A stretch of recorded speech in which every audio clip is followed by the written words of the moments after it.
안녕하십니까. 오늘 강의를 맡은 남북사회통합문화연구원 연구위원 이상민입니다. 통일부에서 이제 대변인 그리고 기획조정실장 또 남북회담 본부장을 역임한 바가 있습니다. 그리고 짧은 기간이지만 국가안보실 통일정책비서관도 경험을 한 바가 있습니다. 통일부에 근무하면서 여러 차례 남북회담 그리고 접촉에 참여를 한 바가 있기 때문에 오늘 이러한 경험을 바탕으로 여러분들과 함께 통일을 위한 협상 아카데미 첫 포문을 열도록 하겠습니다. 글쎄요. 잘 아시겠지만 통일을 위한 협상 아카데미입니다. 통일과 협상, 이게 어떤 관계가 있을까 한번 여러분들과 함께 생각을 해보도록 하고요. 먼저 통일을 위한 협상 아카데미이기 때문에 통일에 대해서 잠깐만 생각을 해봤으면 좋겠습니다.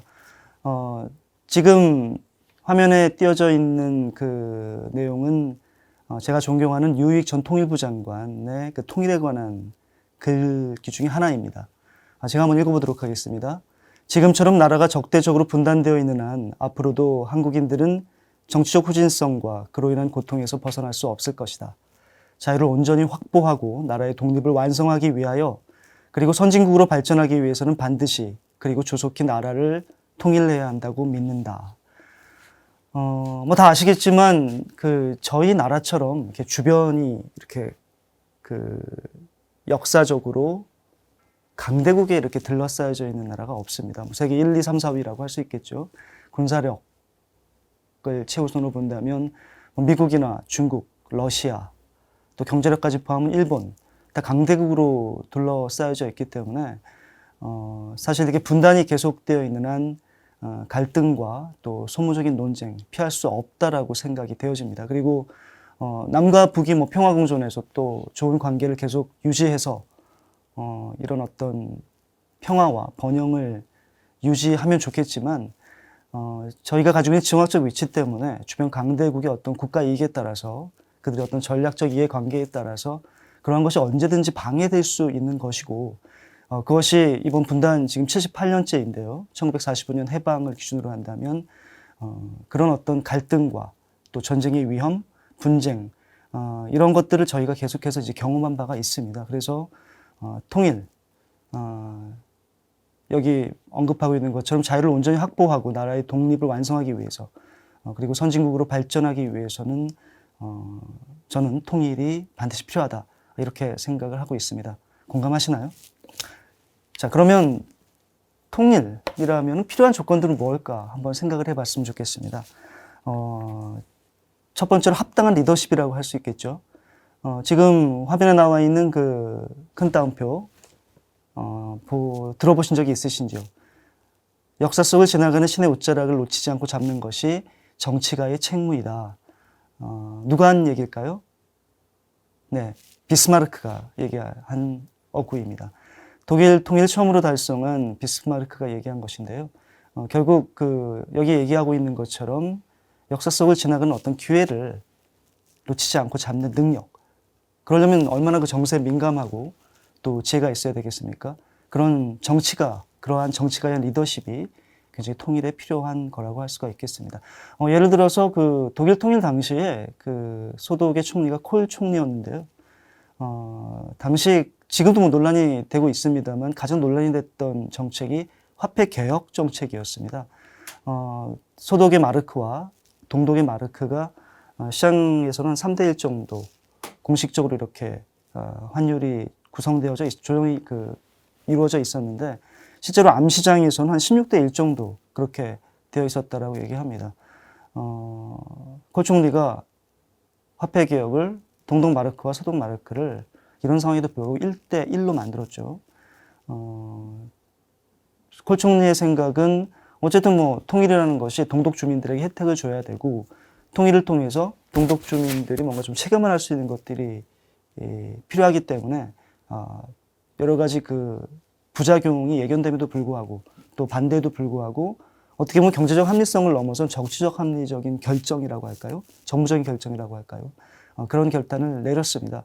실제로 독일 통일에 있어서 가장 중요했던 것이 동독 주민이 통일을 소속하고 하겠다라고 선택한 것이었는데 동독 총선거에서 소독 콜 총리가 지원했던 동독의 독일 연맹이 이런 그 소독 콜 총리의 화폐 개혁 조치 공약 때문에 높은 지지, 일당으로 만들어졌기 때문에 결국 동소독이 동독 주민의 선택에 의해서 통일이 됐다. 이렇게 지금 평가를 하고 있습니다. 물론 그 이후에 이제 많은 부작용이 있었죠. 동독 마르크화가 소독 마르크화하고 이제 1대1로 교환이 되다가 보니까 동독 물가가 굉장히 올라갔고 동독 지역에 있는 모든 기업들, 상품들이 이제 팔리지 않을까요? 가격이 올라가서 동독의 기업들이 도산하는 그런 결과가 발생을 했고 또 대량 실업 사태도 발생을 하였습니다. 그만큼 또 부작용이 컸습니다만은 그럼에도 불구하고 그 소독콜 총리의 그런 어떤 정치적 결정이 있었기 때문에 어쨌든 뭐 동소독이 동독 주민의 지지를 받아서 통일에 이르렀다. 뭐 이렇게 얘기를 하기도 합니다. 그런 그 여러 가지 선택의 상황 속에서 과연 통일이라는 그런 기회를 잘 잡을 수 있는 것, 그런 리더십이 필요하겠죠. 두 번째로는 경제력과 문화적 영향력입니다. 지금 뭐 K-드라마라든지 K-팝 등의 그 한류가 굉장히 전 세계적으로 유행을 하고 있고 또 우리도 이제 경제력이 가장 성장하고 있는 또 높은 위치에 있는 때에 있는데 통일에 있어서는 이런 경제력과 문화적 영향력을 더 높여야 되겠죠. 그래야만 그 북한을 포용할 수 있지 않겠습니까? 또 남북한 통일이라는 그런 과업을 달성하는데 뒷받침이 되지 않겠습니까? 만약 경제력이 없다, 또 문화적 영향력이 높지 못하다. 경제력이 없다고 하면은 그 지금도 통일 비용에 대해서 많은 세대들이 지금 우려를 하고 있는데 남한 주민들에 의해서 그 통일에 대해서 반대하는 목소리가 높아질 것이고 문화적 영향력이 작다면 북한 주민들이 남쪽하고 통일하는 거에 대해서 그렇게 선뜻 편안한 마음으로 또 원하는 마음으로 나오지 않을 가능성이 있겠죠. 네, 세 번째로는 주변 정세와 환경이 되겠습니다. 다 아시다시피 이 한반도의 통일은 주변국인 미국, 중국, 러시아, 일본의 지지가 필요하겠죠. 그리고 전 세계적인 지지가 필요합니다. 서서 이제 반대하는 국가가 있다고 할지라도요. 그때 그 반대하는 국가는 좀 영향력이 좀 미미해야 하는 그런 상황이 통일에 굉장히 우호적인 조건이 되겠죠. 독일 같은 경우에도 미소 냉전이 종식되는 상황에서 그렇게 통일이 되었다라고 볼 수가 있습니다. 그래서 그 환경적인 것이 굉장히 중요한데 지금과 같이 그 미국과 중국의 어떤 이강 체제 속에서 전략적 경쟁이 좀 가속화되는 그러한 상황에서는 통일에 유리한 조건은 아니다. 이렇게 이제 판단을 할 수가 있겠습니다. 네 번째로 가장 중요한 거라고 저는 생각을 하고 있는데요. 북한 주민의 선택입니다. 동독 총선거에서 앞에서도 말씀드렸지만 동독 총선거에서 동독인들은 소독과 통일하겠다는 정당을 제1당으로 만들어줬기 때문에 동소독 통일이 이루어졌습니다. 지금 핵 문제로 해서 북한이 대북 제재 중에 있고요. 대화가 자체가 중단이 된 상태입니다. 좀 멀어져 있죠. 근데 우리가 북한 주민들이 대한민국을 같은 동포, 같은 민족, 또 하나의 코리아로 살아갈 수 있는 대상으로 진정으로 이렇게 느낄 수 있도록 계속 만들어주는 것이 중요하다고 생각을 합니다. 북한 주민들의 그 선택이 아주 결정적인 순간에 남쪽으로, 남한으로 행하지 않는다면 우리가 통일의 기회, 앞에서 말씀드렸던 어떤 리더십이나 경제력, 문화적 영향력, 또 주변 정세와 환경 이런 것들이 만들어져 있다 할지라도 북한 주민들의 선택이 있지 않으면 결국 통일은 이루어질 수가 없다라고 봅니다. 그래서 이제 남한 우리들의 마음을 북한 주민들한테 계속 전달을 해줘야 되는 것이죠. 안타깝게도 지금 김정은 정권은 반대 방향으로 나가고 있습니다. 다 아시겠지만 대남 조직들이 지금 거의 나타나고 있지 않고 최근에 뭐 금강산 방문과 같은 경우에도 외무성이 발표하는 경우가 있고 또 여러 가지 공식 매체를 통해서도 남측이라든지 뭐 남조선이라는 용어를 쓸 게 또 있지만 뭐 괴라라는 용어를 쓴다든지 그리고 대한민국이라는 용어를 쓴다든지 자꾸 이렇게 분리하려는 그런 상황을 만들어가고 있는데 그 자체는 결코 통일에 유리한 것이 아니고 통일과 반대되는 방향으로 나가고 있다.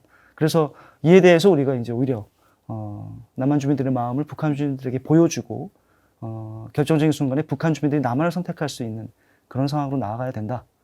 이런 것이 굉장히 그 통일에 있어서 가장 중요한 조건이라고 할 수가 있겠습니다. 그래서 결국 통일이라는 것은 일종의 과정이라고 할 수 있겠죠.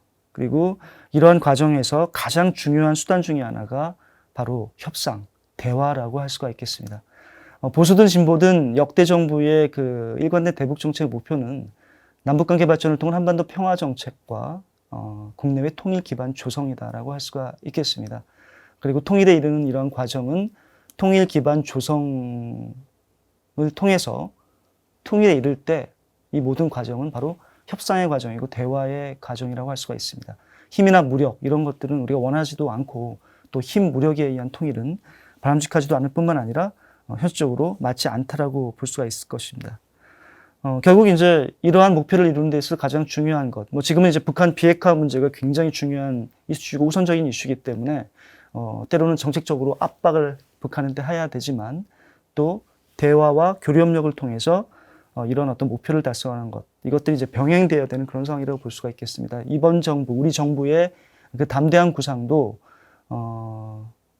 비핵화, 북한 비핵화에 가장 우선순위를 두고 억제, 그리고 단념, 여기 지금 집중하고 있습니다만 결국 이걸 통해서 북한을 대화 테이블로 끌어내는 것이 목표다. 북한의 셈법을 변화시켜서 대화와 외교를 통해서 북한을 이렇게 변화시켜 나가는 것, 그리고 통일 기반을 조정하는 것, 또 통일에 이르는 것, 이런 것들이 바로 통일 과정이자 또 대화와 협상의 과정을 필요로 한다.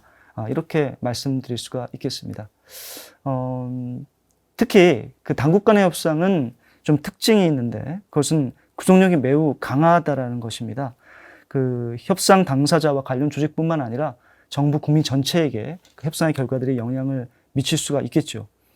그리고 민간 협상과 달리 이 당국 간의 협상은 그 남북관계 상황이라든지 주변 환경에 따라서 협상 목표가 좀 더 다양해질 수가 있습니다.